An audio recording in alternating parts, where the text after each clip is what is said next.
kita akan bahas film Bayi Ajaib 1982. Wow, jadul banget ya. Tidak berlama lagi, langsung aja disiapin es teh manis hangatnya.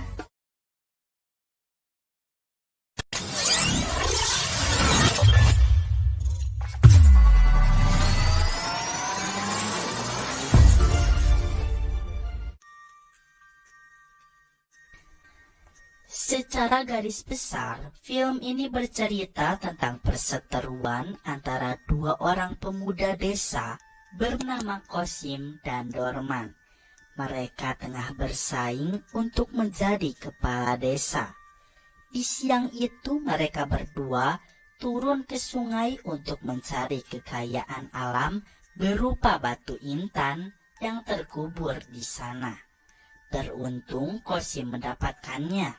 Dia pun sangat senang karena dengan intan ini dia bisa menjadi kaya raya dan mempermudahnya untuk menjadi kepala desa.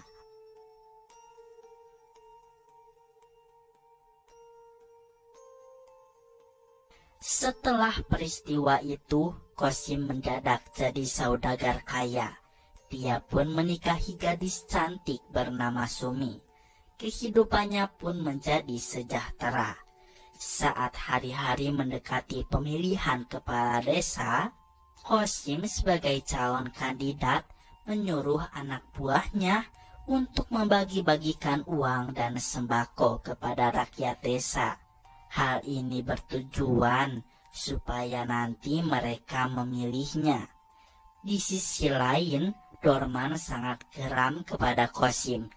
Dia tidak senang Kosim bahagia, dan menurutnya Kosim curang karena membeli suara rakyat. Maka dia pun tidak akan tinggal diam. Dorman ternyata keturunan bangsa Spanyol. Kakek buyutnya dulu tinggal di desa ini. Dia bernama Alberto Dominici. Hingga wafat dia ada di sini. Bahkan makamnya pun ada di desa itu juga. Dorman pun melakukan ritual mistis agar kakek buyutnya itu mengganggu kehidupan Kosim.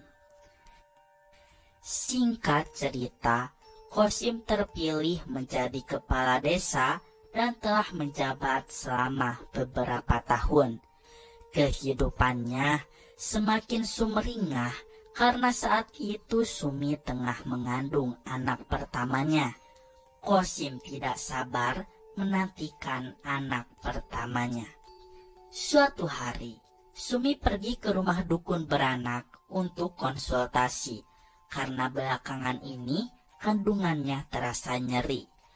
Namun akhirnya Sumi bisa bernapas dengan lega karena Mbah berkata kandungannya baik-baik saja. Sumi segera pamit pulang karena sudah mau maghrib. Ketika di perjalanan, tiba-tiba saja seekor anjing liar mengejarnya. Sumi yang ketakutan berlari hingga sampai di sebuah makam. Secara misterius, Sumi terjatuh dan masuk ke makam tersebut. Ternyata itu adalah makam Alberto Dominici. Tengkorak Albert pun keluar dari dalam petinya. Lalu dia mulai mendekati Sumi.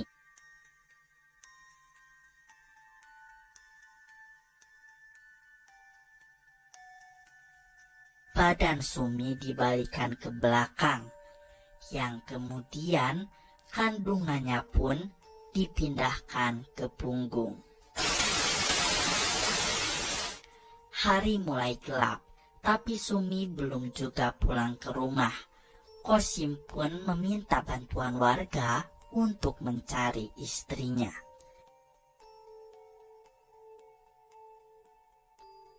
Sepulangnya dari pencarian, Kosim terkejut melihat Sumi tiba-tiba sudah ada di dalam rumah.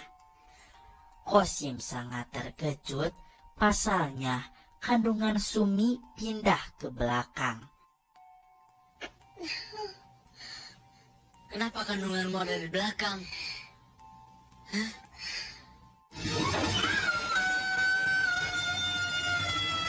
Sumi seketika kesurupan.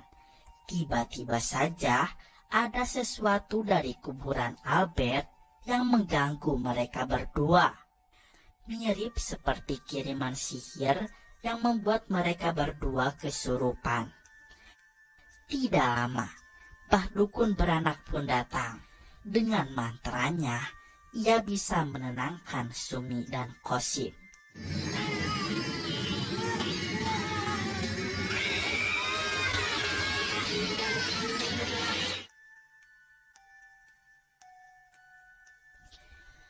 Mbah merasa heran ketika melihat kandungan Sumi ada di punggung. Dia berkata ini tidak lazim, seperti gangguan gaib. Mbah pun berusaha mengembalikan kandungan Sumi ke posisi yang benar.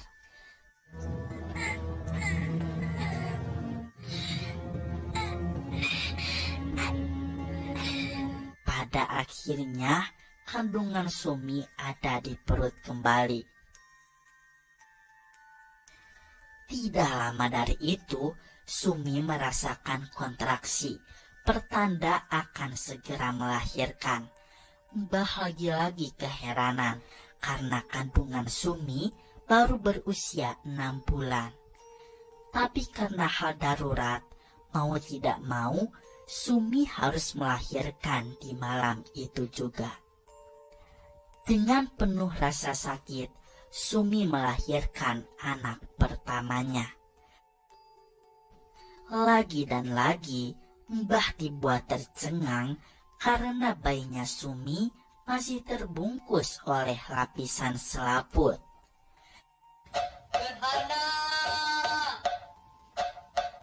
Kelahiran anak Sumi berpapasan dengan gerhana bulan. Mbah pun meminta asistennya untuk menyembunyikan anak Sumi supaya tidak belang seperti bulan dimakan oleh gerhana. Asisten si Mbah menyembunyikan anak Sumi di sebuah wadah di area dapur. Saat gerhana sudah lewat, dia terkejut karena bayi itu tiba-tiba menyerang dan menggigit lehernya. Karena kebisingan itu, Qasim segera menuju dapur. Dia melihat asisten Mbah sudah tewas berlumuran darah pada lehernya. Qasim mengikuti jejak darah yang ada di bawah tanah. Jejak itu pun membawanya ke sebuah makam yang ternyata itu adalah makam Albert Dominique. Qasim melihat anaknya sedang menangis di atas makam tersebut.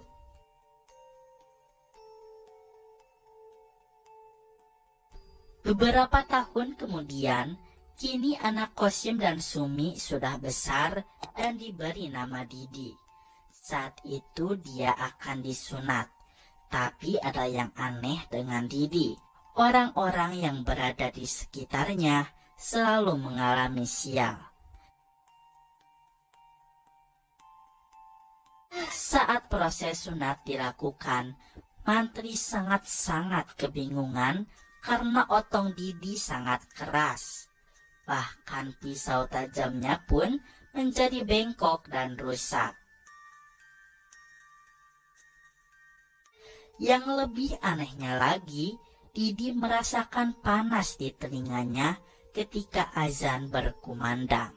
Selain itu, Didi tumbuh menjadi anak yang nakal. Saat bermain, Didi usil hingga temannya marah.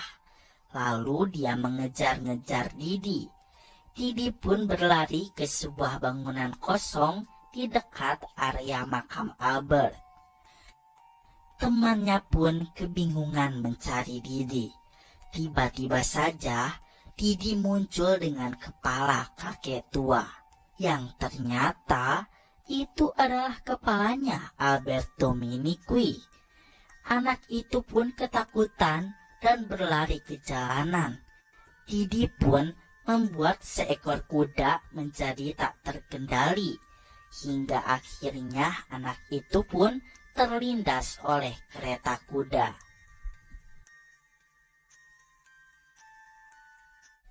Tidak hanya itu, Didi pun mengganggu warga sekitar di desa.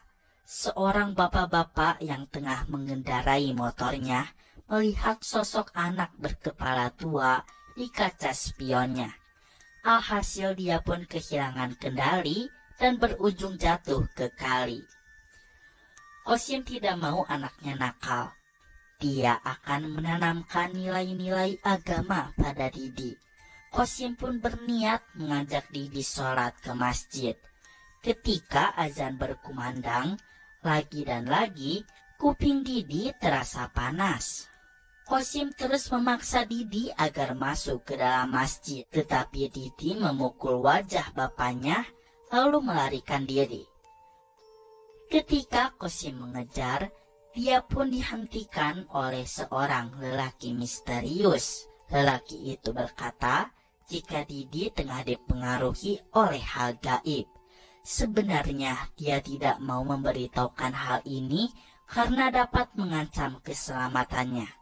Tapi lelaki itu meminta agar Kosim waspada. Dia meramal istri Kosim akan hamil lagi, dan Didi tidak akan membiarkan adiknya lahir dengan selamat. Kosim pun marah. Dia tidak mau lelaki itu mengurusi keluarganya. Ternyata Didi menguping pembicaraan mereka. Didi tidak mau laki-laki tua itu menggagalkan rencananya. Maka dia pun tidak akan tinggal diam. Saat perjalanan pulang, laki-laki tua mengalami berbagai teror mengerikan. Tentunya teror itu berasal dari Didi.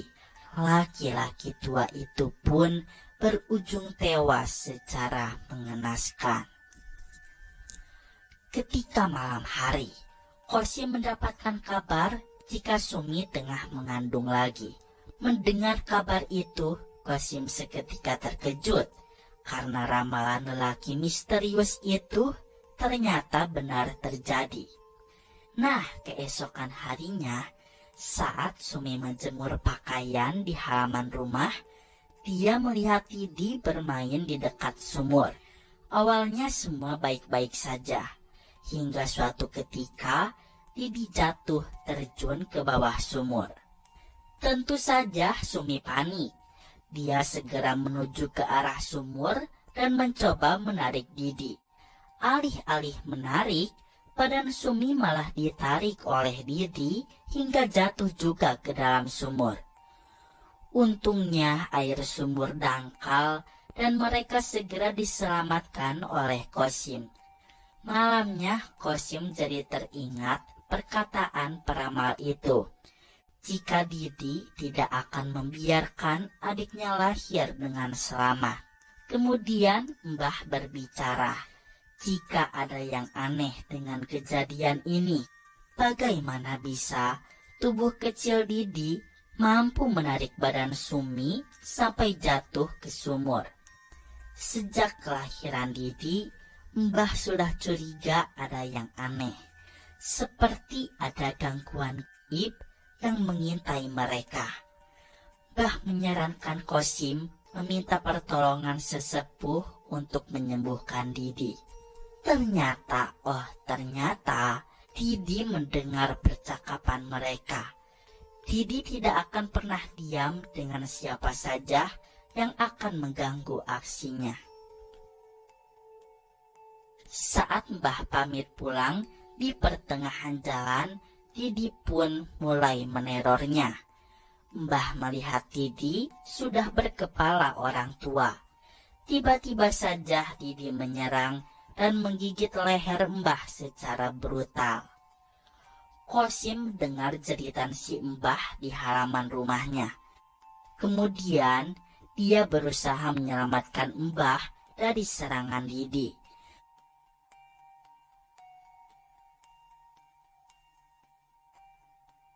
Namun sayangnya Mbah tidak bisa diselamatkan. Setelah itu, Didi akan menyerang Qasim. Qasim berusaha melawan, bahkan dia sudah mengangkat sebuah batu untuk memukul anaknya itu. Namun tak lama sesepuh datang. Dia menyuruh Qasim sadar, karena bagaimanapun juga, itu adalah Didi anak kandungnya.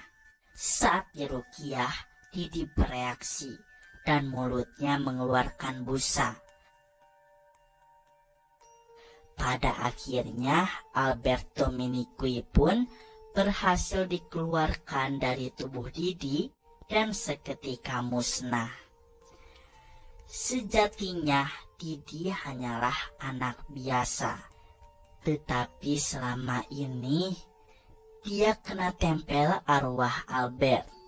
Sekarang dia jadi anak normal kembali